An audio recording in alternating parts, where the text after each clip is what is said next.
Assalamu alaikum wa rahmatullahi wa barakatuh. J'espère que tout le monde va bien. Imaginez dans un monde où les nations forgent leur destin au gré des tempêtes géopolitiques. L'Algérie, la Tunisie et la Libye se dressent comme des lions indomptables, prêts à briser les chaînes du passé colonial. Imaginez un Maghreb, non pas comme une carte postale figée dans le temps, mais comme un champ de bataille où chaque dune de sable et chaque rivage méditerranéen résonnent avec les échos des luttes pour l'autonomie et l'unité. Le 22 avril 2024 restera gravé dans l'histoire comme le jour où ces trois nations ont osé défier le statu quo.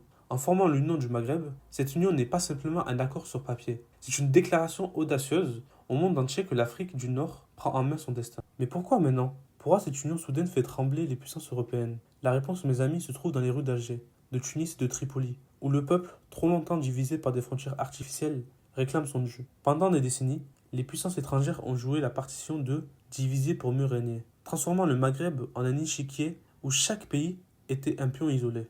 Mais aujourd'hui, ces pions se sont transformés en rois et en reines, prêts à renverser le jeu. L'Algérie, forte de son histoire révolutionnaire, a été le fer de lance de cette union. Avec ses vastes réserves de gaz et de pétrole, elle aurait pu se contenter de jouer le cavalier seul. Mais non, elle a choisi la voie de la solidarité, comprenant que la véritable force réside dans l'unité. La Tunisie, berceau du printemps arabe, apporte sa ferveur démocratique et son expertise en matière de transition politique. Et la Libye, longtemps déchirée par les conflits, voit enfin une lueur d'espoir pour la stabilité et la reconstruction. Ensemble, ces trois nations forment un triumvirat qui pourrait bien redéfinir l'avenir de toute l'Afrique du Nord, voire du continent entier. Mais ne vous y trompez pas, cette union n'est pas née sans obstacle. Les anciennes puissances coloniales, la France en tête, ont tenté de saboter ce processus dès ses premières rencontres. Des accords économiques déséquilibrés aux manœuvres diplomatiques sournoises. Tous les moyens ont été bons pour maintenir le Maghreb dans un état de dépendance. Imaginez un instant les implications.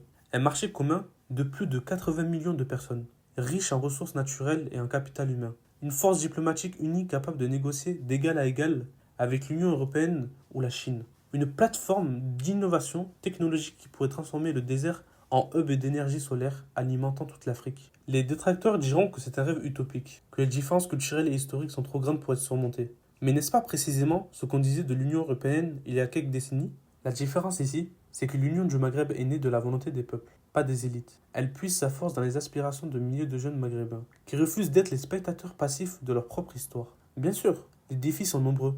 Il faudra harmoniser les législations, créer des institutions communes, gérer les flux migratoires internes. Mais chaque défi est une opportunité de prouver que l'Afrique peut résoudre ses problèmes par elle-même, pour elle-même. Cette union pourrait bien être le catalyseur d'un mouvement plus large. Déjà, on entend des murmures d'intérêt venant du Maroc et de la Mauritanie. Qui sait, peut-être verrons-nous bientôt une grande union du Maghreb s'étendant de l'Atlantique à la Méditerranée.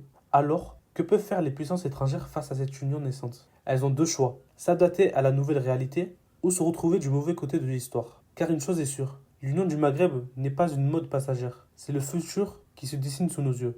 En conclusion, mes amis, nous assistons peut-être à la naissance d'un nouveau géant sur l'échiquier mondial. Un géant qui refuse d'être manipulé, qui exige le respect et qui est prêt à prendre la place légitime dans le concert des nations. Alors que vous soyez pour ou contre cette union, une chose est certaine, le monde ne sera plus jamais le même. Et c'est peut-être ça finalement la vraie indépendance, le pouvoir de changer le cours de l'histoire. Qu'Allah facilite cette union du Maghreb. Amin.